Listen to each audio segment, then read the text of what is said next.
kami dari TBA 1 semester 2. Perkenalkan, nama saya Dini Mutiara Rahmi. Nama saya Khairunisa Lubis. Kami akan memenuhi tugas proyek video kami dari mata kuliah Filsafat Pendidikan Islam yang berjudul Hakikat Masyarakat dan Implikasinya Terhadap Pendidikan dalam. Baiklah, pertama-tama saya akan bertanya kepada Khairunisa Lubis. Nisa, apa sih yang Anda pelajari dari filsafat ini? Yang pertama kali ingin saya tanyakan itu, apa makna dari masyarakat? Baik, sesuai yang saya pelajari dan pernah saya baca, masyarakat itu berasal dari kata musyarak yang berasal dari bahasa Arab yang memiliki arti ikut serta atau berpartisipasi. Sedangkan dalam bahasa Inggris disebut society, sehingga bisa dikatakan bahwa masyarakat adalah sekumpulan manusia yang berinteraksi dan terjalin erat karena sistem tertentu, tradisi tertentu, konvensi dan hukum tertentu yang sama, dan hidup bersama dalam suatu hubungan sosial. Dan masyarakat juga merupakan suatu perwujudan kehidupan bersama manusia atau suatu kelompok manusia yang hidup bersama dalam suatu wilayah dengan tata cara berpikir dan bertindak relatif. Mereka mempunyai kesamaan budaya, wilayah, dan identitas. Dalam masyarakat berlangsung proses kehidupan sosial, proses antar hubungan dan anteraksi. Dengan demikian masyarakat dapat diartikan sebagai wadah atau medan tempat berlangsungnya antar aksi warga masyarakat. Secara umum, masyarakat adalah sekumpulan manusia yang bertempat tinggal dalam suatu wilayah dan saling berinteraksi dengan sesama untuk mencapai tujuan. Anggota masyarakat terdiri dari berbagai ragam pendidikan, profesi, keahlian, dan suku, bangsa, agama, maupun lapisan sosial, sehingga menjadi masyarakat yang majemuk. Secara langsung dan tidak langsung, setiap anggota masyarakat tersebut telah menjalin komunikasi, mengadakan kerjasama, dan saling mempengaruhi dalam rangka mencapai tujuan. Baik, paham Dini?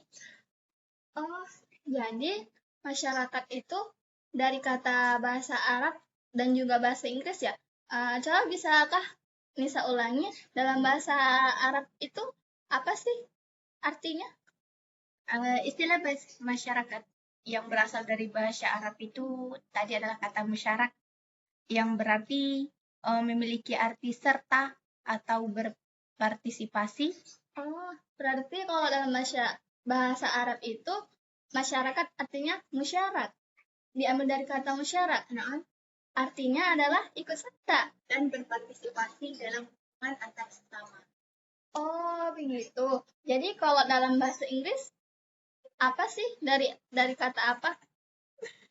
Baik, dalam bahasa Inggris ada associate, sehingga bisa dikatakan bahwa masyarakat adalah sekumpulan manusia yang berinteraksi dan terjalin erat karena sistem tertentu serta adanya tradisi tertentu, sehingga terjalin hubungan antara yang satu dengan yang lainnya.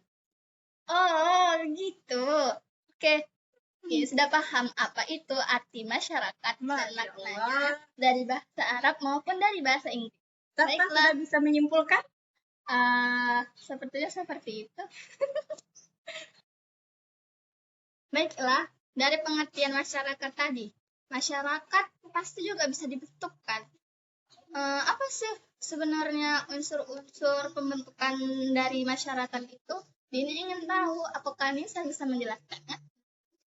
Kita pernah baca kalau unsur-unsur pembentukan masyarakat itu ada 4 yang Nisa tahu. Yang pertama itu manusia yang hidup bersama. Tidak mungkin suatu masyarakat itu terbentuk jika tidak ada manusia yang saling melengkapi atau hidup bersama. Gitu. Jadi manusia itu harus saling melengkapi. Iya. Jadi manusia itu juga disebut sebagai makhluk sosial, bukan? Betul. Oke, jadi selanjutnya. Kemudian yang kedua, bercampur untuk waktu yang cukup lama. Jadi kita berinteraksi dalam waktu yang cukup lama. Misalnya sama tetangga kita, ada interaksi-interaksi yang kita lakukan dalam waktu yang cukup lama. Gitu. Makanya dinamakan dengan unsur-unsur masyarakat. Kemudian mereka sadar bahwa mereka merupakan suatu kesatuan. Jadi kita itu harus bersatu. Apapun keadaannya, kita harus saling melengkapi, saling berinteraksi, karena kita membutuhkan satu sama lainnya. Kemudian yang keempat, masyarakat itu suatu sistem hidup bersama. adanya sistem kehidupan. Tidak mungkin kita bisa hidup sendiri. Oke. Jadi unsur-unsur pembentukan masyarakat itu adanya kehidupan, kita yang saling melengkapi dan saling berinteraksi. Oke, ini paham. Jadi kesimpulannya itu kita sebagai manusia, kita itu bukan tidak mampu untuk hidup sendiri, kita tidak mampu berinteraksi sendiri, juga kita itu butuh pertolongan dari masing-masing. Maka kumpulan dari manusia-manusia ini disebut dengan masyarakat. Oke, baik, ini paham. Kemudian kedua, analisis strukturalisme tidak mencari struktur di permukaan atau pada peringkat pengamatan, tetapi di bawah atau di balik realitas empiris. Apa yang ada atau tampak di permukaan adalah cerminan dari struktur yang ada di bawah. Lebih ke bawah lagi, ada kekuatan pembentuk struktur. Ketiga, dalam peringkat empiris, keterkaitan antar unsur bisa berupa binari, pertentangan antara dua hal.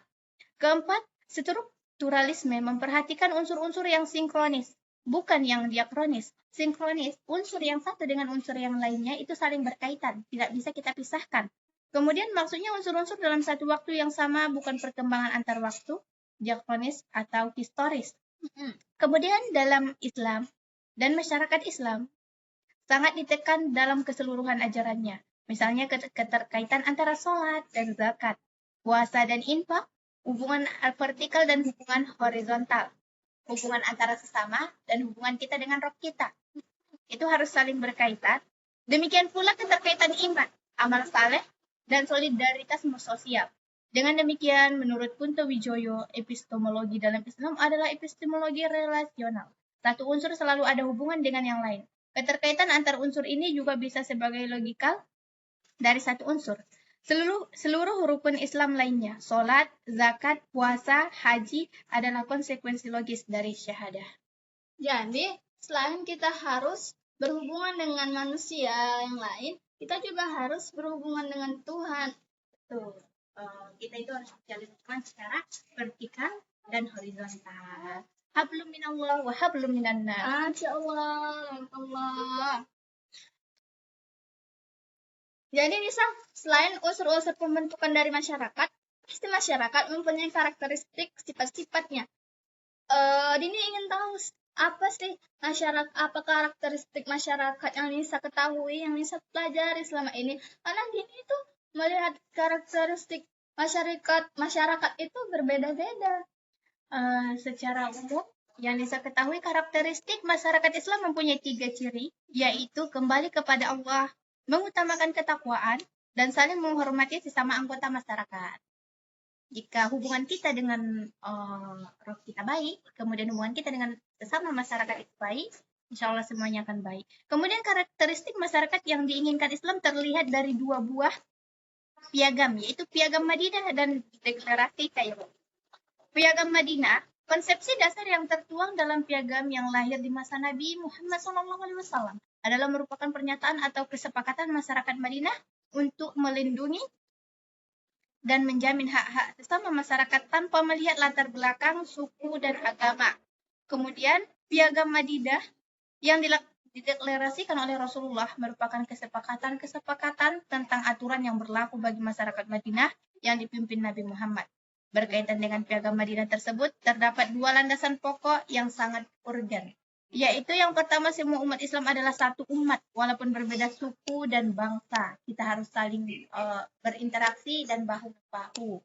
Tidak ada yang boleh di belakang atau di depan, tapi kita harus saling merangkul satu sama lain.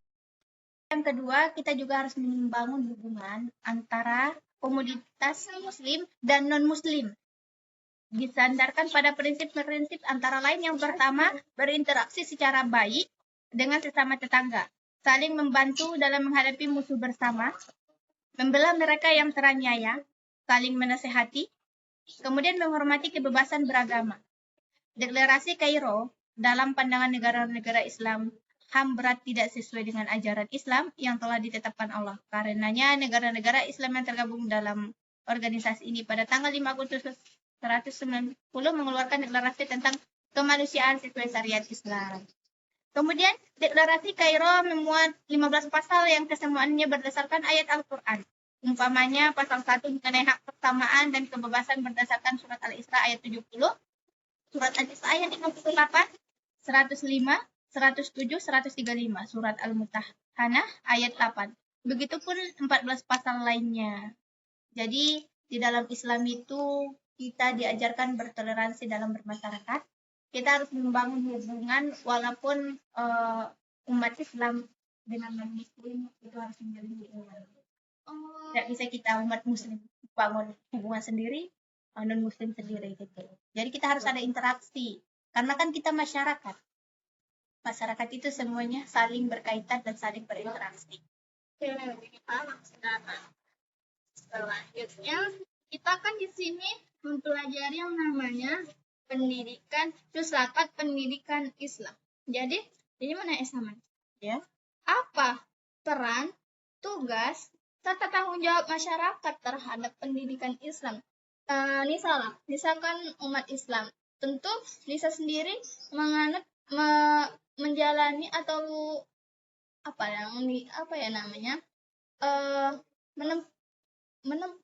mempelajari yang namanya pendidikan Islam.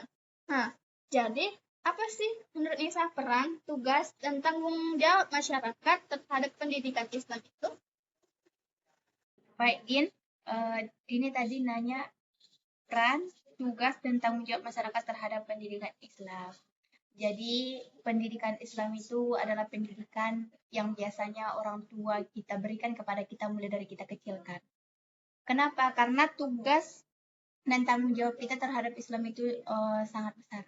Kita harus bisa mengamalkan Islam itu. Makanya kita diberikan pendidikan Islam supaya kita bisa mengamalkannya di masa ini dan masa yang akan datang. Tanggung jawab kita sangat besar mengemban pendidikan Islam itu agar kita bisa menjalankan syariat-syariat kita, agar kita bisa menjalankan apa yang diperintahkan agama kita. Makanya kita itu ada disuruh pendidikan Islam. Pendidikannya terfokus kepada Islam itu sendiri, supaya kita bisa menjalankan apa yang Allah perintahkan dan menjauhi apa yang Allah larang.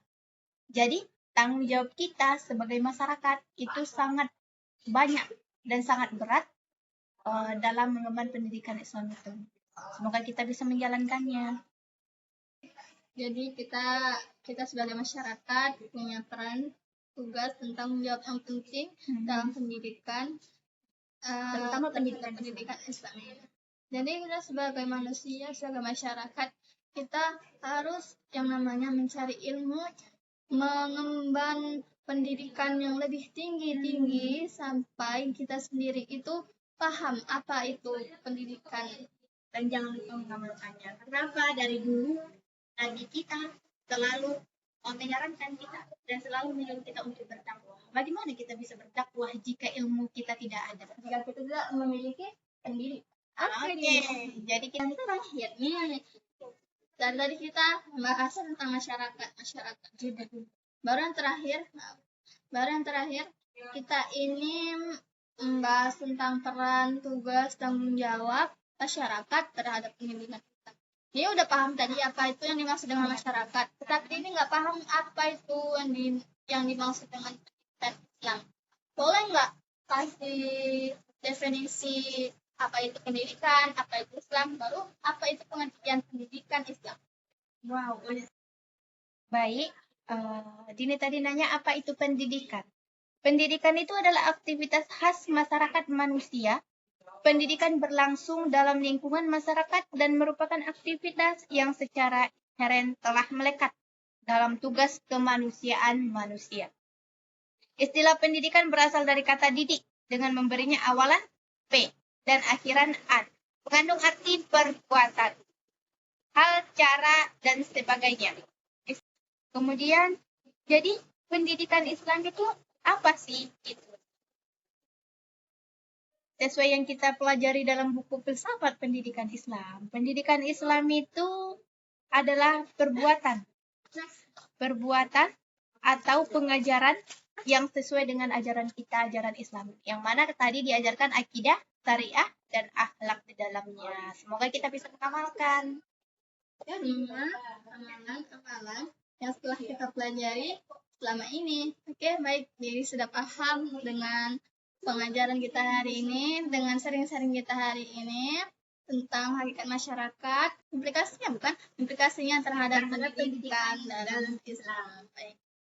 Oke, setelah kata-kata dari kami, memohon maaf kepada para penonton dan dosen pengampu jika ada kata yang salah. Kepada para penonton kami mohon maaf, pada Allah kami mohon maaf. Baiklah, kami dari PBA 1 semester 2, saya Dini Mutia Rahmi, Saya Fironisa Lubis. mengucapkan selamat menonton dan terima kasih. Wassalamualaikum warahmatullahi wabarakatuh.